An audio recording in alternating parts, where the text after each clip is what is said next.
各位標迷，你哋好啊！又係我 No.7 Watch 豬仔，歡迎大家再次收睇我嘅頻道啊！咁啊嚟到講緊係下晝嘅下午茶時段2-3點嘅時間，咁啊介紹第二次嘅羅寶錶啊喺我視頻裏面。咁之前咧介紹咗一隻 Ceramic 啦，上個禮拜5、6度開始到貨咧，就有啲標迷嚟攞咗啦。咁啊嗱，今日咧想介紹一隻羅寶錶嚇。咁啊嗱，呢隻咧羅寶錶咧其實係一個香港嘅本地品牌啦，咁其實係成立於1989年啊，擁有超過30年嘅歷史啊，嘅底蘊啊，咁啊嗱，1989年到而家咧講緊係係啦，超過30年嘅底蘊啦嚇。咁啊呢個品牌咧就以鏤空設計而命名嘅，深受咗日本啊、歐洲啊、東南亞、香港啊嘅歡迎啦，亦都常用呢個日本機芯啦嚇。產品咧主要打造一啲親民路線嘅手錶嘅。咁1989年打造嘅香港本地品牌，好啦，一齊睇睇先。嗱，佢有個 slogan 喎，設計核心理念咧就係For those who value time 呢個珍惜眼前，即係珍惜獻給珍惜時間嘅人啦，可以咁樣講啦嚇。咁啊嗱，呢一隻咧就羅寶錶。咁啊，其實呢個品牌咧，我有個錶迷就話俾我聽咧，佢其實喺香港都原來紮根好多年，細個佢嘅細個唔係我嘅細個啊，即係幾十年前啊嚇。咁啊講緊咧呢個咧都係已經有呢個品牌嘅，啲錶鋪都見得到。好啦，羅寶錶，咁一齊睇睇今日要介紹嘅第二款嘅羅寶錶啊。咁係一隻酒筒形式嘅錶殼嚟喎嚇，幾靚喎呢個酒筒形，因為酒筒形錶咧而家市面上面都比較少啊嚇，咁而呢個香港本地品牌咧就用上咗酒筒形式嘅設計啦嚇，唔屬於大酒筒啊，屬於細酒筒嘅，目測應該35至36 M 嘅錶徑啦嚇，咁但係因為酒筒形咧就唔可以一般圓形嘅手錶咧35就以為好細，就唔係㗎，咁啊等間我會試俾大家睇嘅，咁啊睇咗個 finishing 先，嗱個錶殼咧就採用咗 316L 嘅不鏽鋼外殼啦，做咗有啲層次嘅 layer 啦，咁我試下攞支筆仔紙俾大家睇先。嗱，佢咧就有啲設計喎，咁點解講我講佢有啲設計咧？嗱，我攞支筆仔紙俾大家睇下，你見個邊位咧？呢個邊位咧嚇做咗一個 curve 位啦嚇，做咗個流線感嘅弧形嘅設計啦。而玻璃咧就用上咗呢個酒筒形式嘅玻璃啦嚇。錶冠嘅位置咧亦都有翻羅寶錶嘅 logo 擺咗喺3時位置，有翻羅寶嘅 logo 喺度嘅自己嚇。咁啊上面咧就有3粒嘅水鑽啦，方形嘅一個方形嘅鋯石啦，而下面咧亦都係有翻3粒嘅方形鋯石嘅分別喺12時同6時位置。咁你見到佢咧中間咧就做咗 skeleton 嘅錶盤啦，佢就改裝咗個夾板嘅，因為呢一個咧本身係 NH70嘅機芯嚟啊，日本嘅精工機芯嚟嘅，但係佢做咗一啲夾板咧就做咗雕嗰啲花紋啦嚇，咁啊金銀色嘅夾板啦嚇，2層夾板嘅一個三文字面咁樣嘅，再配搭咗羅馬字嘅一個配搭啦嚇，咁啊尾邊嘅位置用上咗一個黑色嘅指針嚇，咁啊時分針做咗黑色嘅白色嘅內影嚇，咁一個酒筒形式嘅設計嗱。除咗佢啲 detail 位咧，喺個殼形個弧度啦，有啲層次感之外咧，你見到咧呢度有啲層次感啦，有啲 layer 喺度啦嚇。另外咧就係左邊嘅位置咧，錶殼嘅位置做咗拋光咧，上面都有翻羅寶嘅 logo 喺度啊，見唔見到嚇？有翻羅寶嘅 logo 喺度，同埋咧錶冠又做翻 logo 啦嚇。咁啊好多時小眾品牌咧都願意花呢啲成本啊嚇，做一啲多啲嘅 detail 咧嚇，俾大家欣賞嘅。因為好多時咧呢個小眾品牌都係外國啊國內比較多啦，香港嘅小眾品牌比較少啊，咁呢個咧係香港嘅小眾品牌。咁如果你仲未試過羅寶錶嘅，又或者咧你想試下嘅話咧，咁可以試下呢一隻啦，酒筒形式嘅錶殼啦嚇。咁錶帶方面咧亦都有啲設計喎，除咗頭先講嘅錶殼啊、錶的上面做啲細節位做工啦，夾板做咗啲雕花紋啦嚇嘅，跟住咧另外咧你見到條錶帶咧兩旁做咗光身嘅，中間做咗啞光嘅，中間有啲好似螺絲形嘅點綴啦，當然就唔係螺絲嚟嘅嚇，啞光嘅中間呢排就兩邊就做咗光身，做咗實心鋼帶嘅，同埋佢都做咗實心嘅一個轉接位啦嚇。佢呢個咧就做咗一個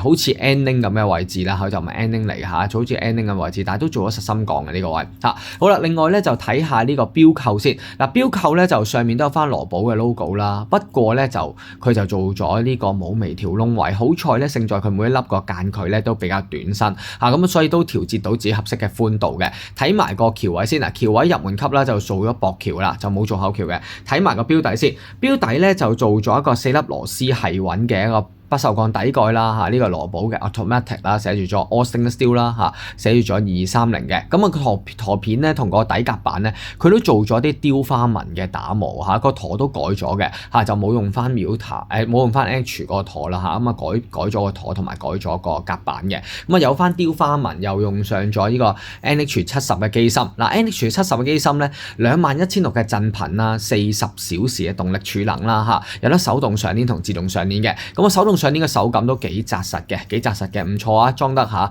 即係如果以平地入手咧，玩翻隻機械錶咧嚇，呢個香港本地品牌都係唔錯選擇。咁試下剔起咗錶冠先，嗱有停秒功能嘅，咁我試下咧向上轉動，順時針方向校時間。嗱如果你中意啲 skeleton 錶盤嘅，睇到個發條嘅嚇，睇到發條盒嘅，睇到個馬仔嘅，咁可以玩下呢啲 skeleton 嘅平價入手下呢啲走筒型嘅嚇。咁啊嗱呢個錶咧講緊咧係佢得意嘅位置咧就係我諗唔通啊，佢時分針咧就做咗黑色嘅寶璣針啦，就冇做到夜光嘅，但係佢黑度咧就有夜光啊嚇，咁啊意義不大啊，都係裝飾為主啦咁就嚇，黑度有夜光嘅，時分針就冇做夜光啊。如果時分針做咗夜光咧，黑度有夜光就理解得到啦，但係佢就冇嘅嚇，黑度有夜光係啦，咁但係時分針就冇做夜光嘅，咁純粹你當佢冇夜光咁睇啦嚇。咁啊個設計咧就喺個殼型上面啦，12時同6時嘅6粒鋯石啦，上下3粒啦個，跟住錶帶上面啦嚇，咁啊走筒形式嘅設計咧，同埋咧佢個 skeleton 咧都做咗一啲打磨啦嚇，即係做咗一啲夾板啦，花咗啲夾板嘅一啲紋路啦，做啲 detail 位嘅嚇。咁如果你都想試下香港本地品牌，支持下香港本地品牌嘅話咧，咁啊嗱呢個羅寶錶就啱晒你啦。咁啊嗱，磅下個重量俾大家睇先。好啦，重量方面，講緊呢隻錶嘅總重量就去到134個 gram 嚇，134個 gram 嘅，有啲手感嘅134個 gram。好啦，至於直徑方面咧，度埋俾大家睇下。嗱，佢又唔算好輕身啊，又唔算好重身嘅134個 gram。直徑咧就去到講緊係呢個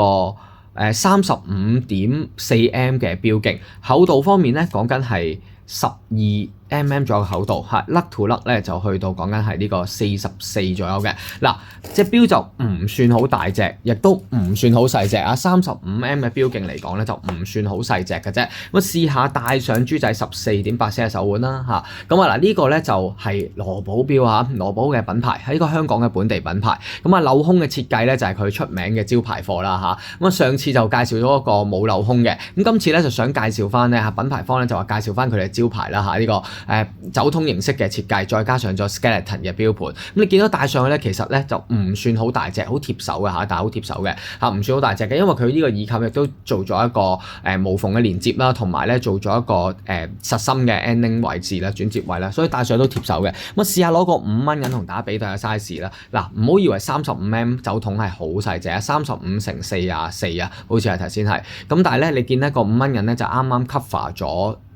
闊度啦嚇，未計個錶殼，但係個錶面嘅長度未 cover 晒嘅。咁大家比對到個 size 啦，唔算好細隻㗎，唔算好細隻嘅。嗱，呢隻羅寶品牌嚇，